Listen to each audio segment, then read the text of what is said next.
Have you ever wondered what it really takes for a country to, you know, break out of the outsourcing trap and actually become a global tech powerhouse? Oh, it's the million-dollar question, right? Yeah, because we all know the standard narrative. A developing nation starts by just assembling other people's technology, putting the physical pieces together for a low cost, relying entirely on cheap labor. Like the classic factory model. Exactly. But how does a nation actually make that leap? Like going from just screwing the plastic casing onto a smartphone to actually inventing the core proprietary technology hidden inside it. I mean, it's the ultimate economic metamorphosis. It really is. It's what virtually every developing economy on the planet dreams of. Yeah. But if you look at the last 50 years, only a tiny handful have actually managed to achieve it. Because it's not just about throwing money at the problem, is it? Definitely not. The barrier to entry is this deeply complex web of infrastructure, policy, and maybe most importantly, human capital. Which brings us directly to the focus of today's deep dive. We have this really fascinating roadmap in front of us today. It's a highly detailed, very candid interview with Dr. David Nghiem. The CEO of TMA. Right. And he lays out this incredibly ambitious, multi-year plan to put Vietnam on the global antenna technology map. Now, I have to admit, when I first glanced at the source material, I immediately thought of, like, the little plastic sticks on the back of my internet router. Yeah, that's what everyone thinks of. But this is so much bigger than that, right? Vastly bigger. I mean, Yeah. this deep dive isn't just a technical breakdown of telecom hardware. What we really have here is a real-world masterclass in deep tech economics. Oh, for sure. We're going to explore the hidden friction of bureaucratic red tape, the exact mechanics of market protectionism, and how you strategically cultivate elite engineering talent to just will a high-tech industry into existence from absolute zero. Okay, let's unpack this, starting with why TMA is even zeroing in on antennas in the first place.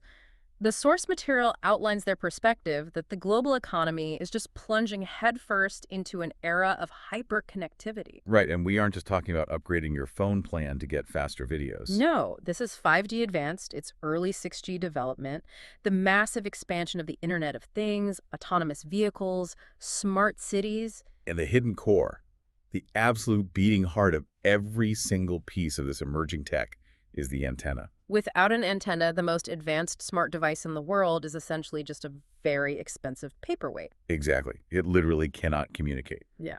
But the source makes a much more nuanced point regarding the semiconductor industry itself. Integrating antennas directly into microchips is becoming this massive strategic lever. Let's pause there for a second because the source states that this integration is a lever, but it doesn't explicitly explain why. Why does putting the antenna directly on the silicon matter so much? Well, it all comes down to physics and battery life, really. Because as devices get smaller, think smartwatches, medical implants, those augmented reality glasses, the physical distance that data has to travel inside the device actually drains power.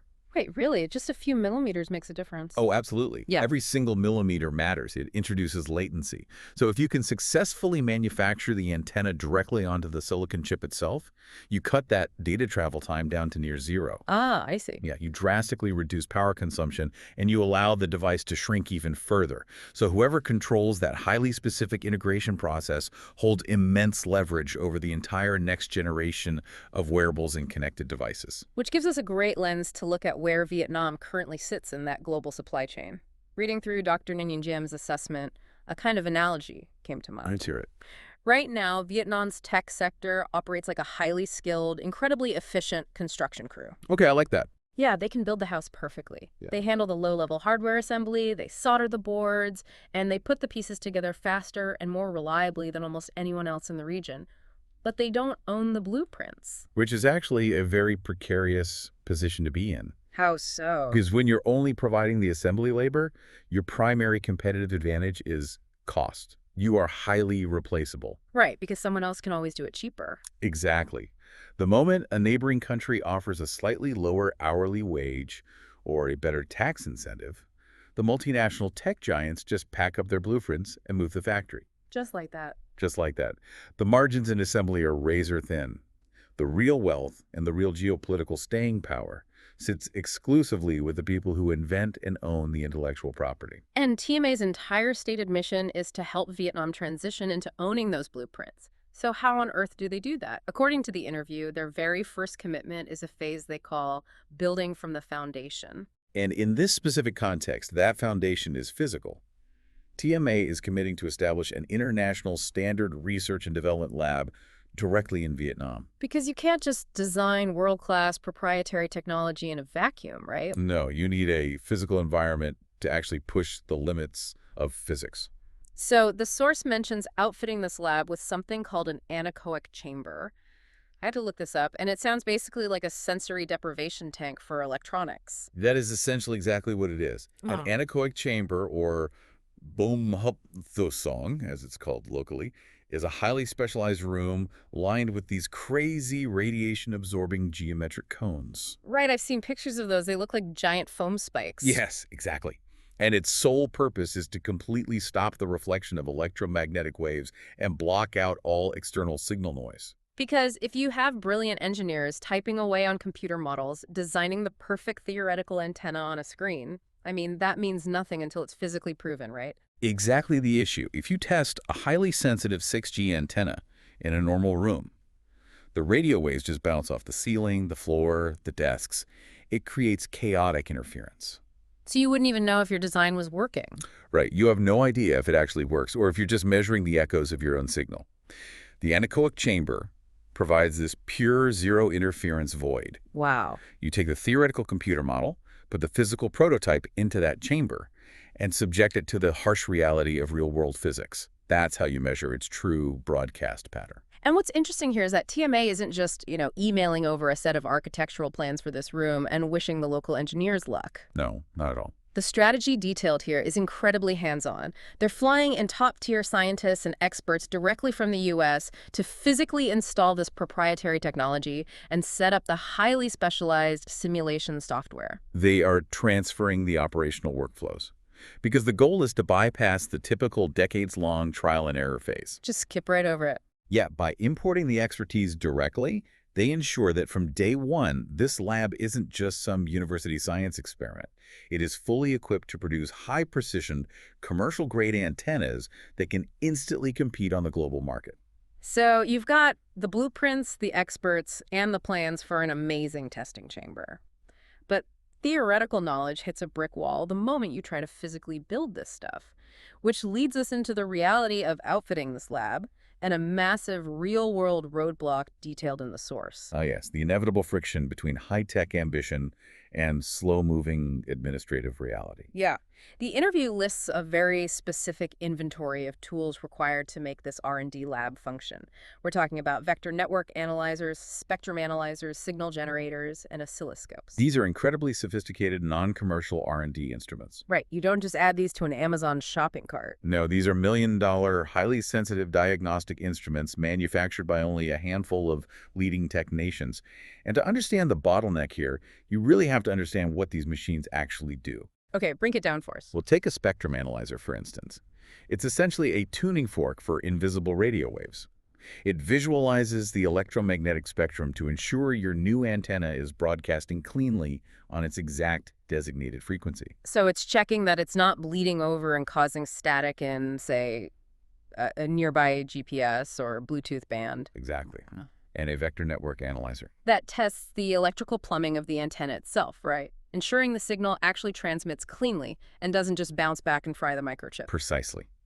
They are absolute non-negotiable tools for deep tech development. You cannot build this lab without them. Which brings us to the shocking reality outlined by Dr. Nghiem. Bringing these specific tools into Vietnam currently involves this massive labyrinth of complex administrative procedures. It's quite a hurdle. You need specialized import licenses, mandatory calibration checks at the border, certifications of conformity, and this incredibly cumbersome customs clearance process that can literally drag on for months. The core issue here is that the bureaucratic system was designed for commercial goods. Right. If you're importing a shipping container of 10,000 blenders to sell to consumers, you absolutely want a strict pre-inspection process to ensure they don't catch fire. Yeah, you want to protect the public. Exactly. The system is built to protect the public from mass-market goods, but it completely breaks down when faced with a single, highly specialized piece of prototype testing equipment meant for a closed, controlled laboratory. It's like imagine being in a fast-paced cooking competition. Right. But by the time the judges finally let you import your specialty ingredients, the clock has run out and your competitors have already baked the cake. That's a perfect way to look at it. In the deep tech world, a 3-month delay at customs doesn't just mean your project is behind schedule. It means the specific technology you're trying to test might already be superseded by a competitor in California or Shenzhen. What's fascinating here is how TMA proposes to solve this friction. Dr. Nghiem isn't demanding anarchy or the removal of all safety checks. Right, he's not saying just open the borders to everything. No, he's asking the government to establish a green channel, a specific, streamlined administrative pathway exclusively for R&D equipment. He's advocating for a fundamental shift in regulatory philosophy, moving from a system of strict pre-inspection at the border to post-customs inspection, or Nghiem, instead of Nghiem, as they say locally. Meaning, let the equipment clear customs immediately so the scientists can actually turn the machines on and get to work, and then conduct the necessary paperwork audits and conformity checks concurrently while the lab is already operating. Exactly. Because in the deep tech sector, speed is your absolute primary competitive advantage. It has to be. The global upgrade cycle for technology is just unforgiving. If your elite engineering team is sitting in an empty room drinking coffee for 3 months waiting for a signal generator to clear customs, the battle is already lost. Wow. Bureaucracy, even when it's entirely well-intentioned, unintentionally destroys the very velocity required to innovate. Okay, let's imagine the government grants this green channel. The equipment arrives on schedule, the lab spins up, and the engineers actually manage to design and manufacture a world-class make-in-Vietnam antenna. A huge milestone. Huge! But that creates an entirely new, potentially fatal problem. The economics of actually selling the thing. Who is going to buy a brand new local product when global giants already dominate the market? That is the existential threat for any deep tech startup. Even if this new design center creates a stellar, highly efficient antenna, they are stepping into a gladiatorial arena. Yeah, they're facing multinational corporations that have been iterating on these designs for decades. And those giants have deeply optimized supply chains, they have incredible brand recognition, and most dangerously, cool bucks. They have the vast financial reserves required to engage in predatory pricing. Exactly. They can afford to simply slash their prices, take a temporary loss on their products in that specific region, just to starve the new local competitor out of the market before they even get off the ground. If there's no market for the product, the most advanced R&D lab in the world will just quietly go bankrupt. Which is why TMA is aggressively lobbying the government for a policy of market creation. Market creation. Let's define the mechanics of that for the listener. Sure. It means the government actively steps in to encourage and in some cases protect local businesses, specifically domestic telecom providers and consumer electronics manufacturers. Okay. They mandate or incentivize them to prioritize using these locally designed products in their early stages. It's really about artificially engineering a guaranteed first buyer. Okay, I have to play devil's advocate here, because I think a lot of you listening might have the exact same economic reflex. Go for it. Doesn't protecting domestic companies inherently breed laziness?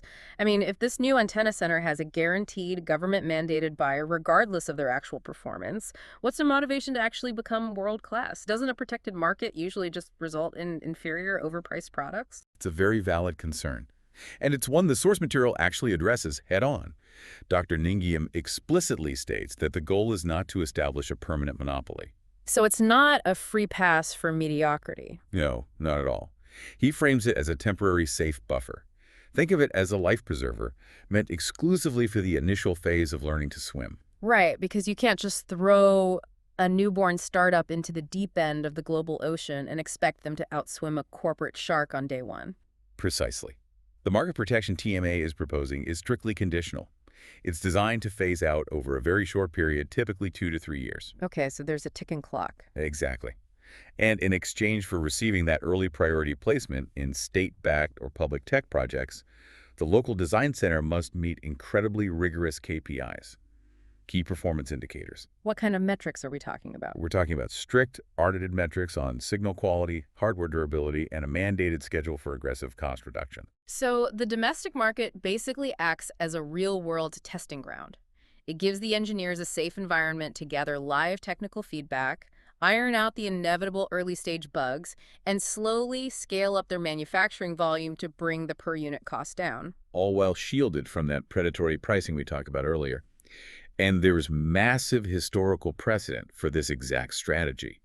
The source explicitly cites the technological development paths of China and South Korea. Oh, really? Yeah, neither of those nations became tech superpowers entirely through free market magic. In their early developmental stages, they built strategic walled gardens. They strictly protected their domestic telecom and hardware markets. So they basically forced their internal infrastructure to run on locally built hardware. Right, giving those young companies the crucial repetitions and economies of scale they needed to build capacity before they were finally unleashed to compete globally. Here's where it gets really interesting. Dr. Nghiem points out that having local domestic customers isn't just about early revenue. It's an absolutely necessary certificate of prestige. Well, think about it from the perspective of enterprise sales.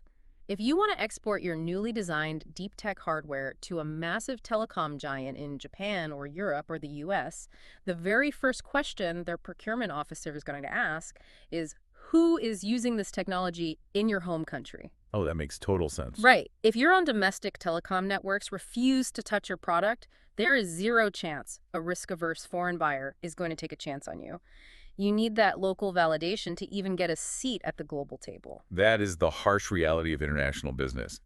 But, you can have the best equipment and you can have a guaranteed initial market. Ultimately, deep tech relies on one resource above all others, and that's human capital. Absolutely.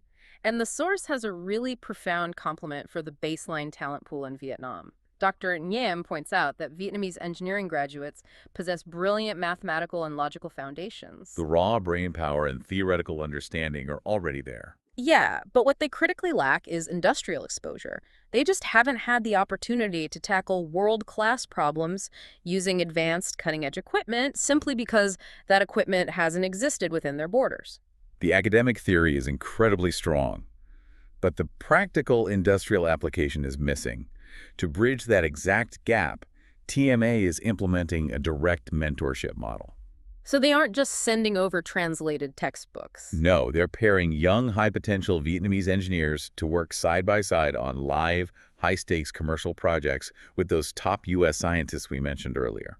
It's essentially a high-stakes apprenticeship for hyper-advanced microwave technology. It really is. These engineers will be mastering incredibly complex 3D electromagnetic simulation software. They will learn the dark arts of high-frequency circuit optimization directly from the veterans who pioneered it. And when you say dark arts of circuit optimization, we're talking about the physical realities that textbooks literally can't teach you, right? Exactly. Like managing heat dissipation or mitigating electromagnetic interference when you pack components too tightly together. Or dealing with microscopic manufacturing variances. It's the intuition that only comes from decades of trial and error. Furthermore, TMA isn't just focusing on the internal engineers they hire. They're going broader. Yeah, they are reaching back into the broader education system. They're funding academic scholarships and actively collaborating with major tech universities across Vietnam to fundamentally rewrite engineering curriculums. Wow. So they want to systematically bridge the gap between academic theory and the harsh realities of modern industrial application at a national scale. That's the ultimate goal. So assuming all these massive moving pieces align, assuming the government steps up, cuts the bureaucratic red tape on the R&D equipment, and implements that temporary conditional market protection, TMA has laid out a highly specific 5-year roadmap for how this entire transition unfolds. It is a meticulously phased 3-step plan. Let's walk the listener through it. Right. Year 1 is entirely focused on infrastructure and people. This is the foundation phase.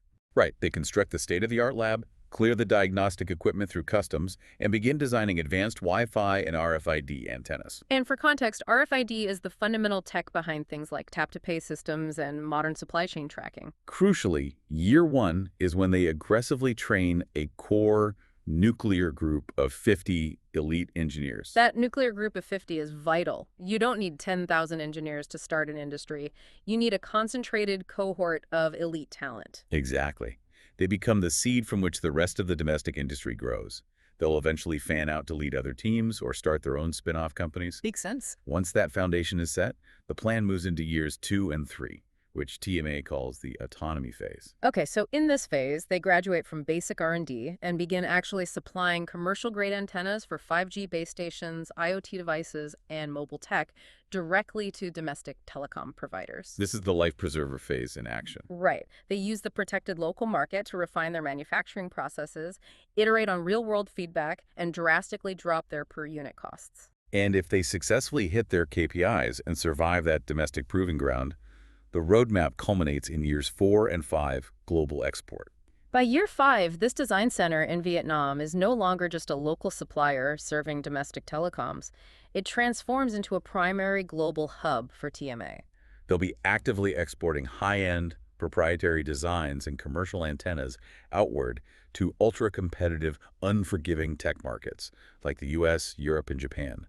If we connect this to the bigger picture, we are looking at the exact blueprint for a nation's economic metamorphosis. It's pretty incredible. Over a remarkably short 5-year window, Vietnam officially transitions from being a passive consumer of foreign technology and a mere provider of cheap assembly labor into a high-tech solution exporter. They evolved from simply building the house to actively selling the blueprints. It is an incredibly bold, almost audacious vision. But reading through the interview, there is a very palpable sense of urgency from Dr. Nghiem. Because the global technology map is actively being redrawn right now as we speak. Shifting geopolitics, ongoing trade tensions, and the massive supply chain vulnerabilities we've all seen exposed over the last few years, all of these factors are forcing tech giants to aggressively look for new homes for their R&D and manufacturing bases. Right. It's a China plus one strategy playing out in real time. And Vietnam is far from the only option on the table. No, they're really not. Dr. Nghiem delivers a very stark warning to the policymakers here. Neighboring countries like India, Malaysia, and Thailand are not sitting still. They're actively rolling out the red carpet. Oh, absolutely. They're passing massive tax holidays, creating incredibly flexible import policies, and aggressively luring in these exact types of deep tech investments. So if Vietnam remains anchored to old bureaucratic mindsets, if they insist on treating a $1 million spectrum analyzer like a commercial shipment of plastic toys, they will miss this geopolitical window entirely. Because the game has changed. This isn't just a competition to bring in massive factories to utilize cheap labor anymore. No, this is a fierce, high-stakes race to import brain power. It is a competition to acquire the core competencies and the intellectual property that will define the global economy for the next 50 years. It is a race for technological sovereignty. So what does this all mean? When you strip away all the dense technical jargon about 5G integration, vector network analyzers, and anechoic chambers, you realize that changing a few localized import rules and temporarily protecting a domestic market aren't just dry administrative tweaks. No, they are massive, calculated strategic investments in a country's long-term technological independence. It is quite literally the difference between being a tenant in the digital age, paying rent to foreign blueprint owners forever, and finally becoming a landlord. It really forces you to look at the mechanics of the global economy through a completely different lens.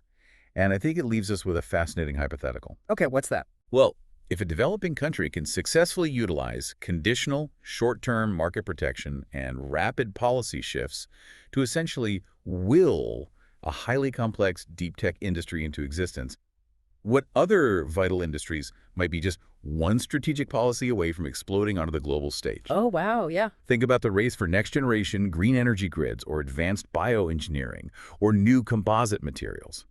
If these emerging nations succeed in rewriting the rules of who gets to invent what, how might that massive shift in geopolitical power change the origins of the everyday gadgets you rely on tomorrow? It is a wild thought. We might literally be looking at the exact moment the tectonic plates of the global tech world shifted. And it all starts with realizing that you can't just settle for building the house. You have to figure out a way to own the blueprints. Thank you so much for joining us on this deep dive. Keep questioning the systems around you, and we will catch you on the next one.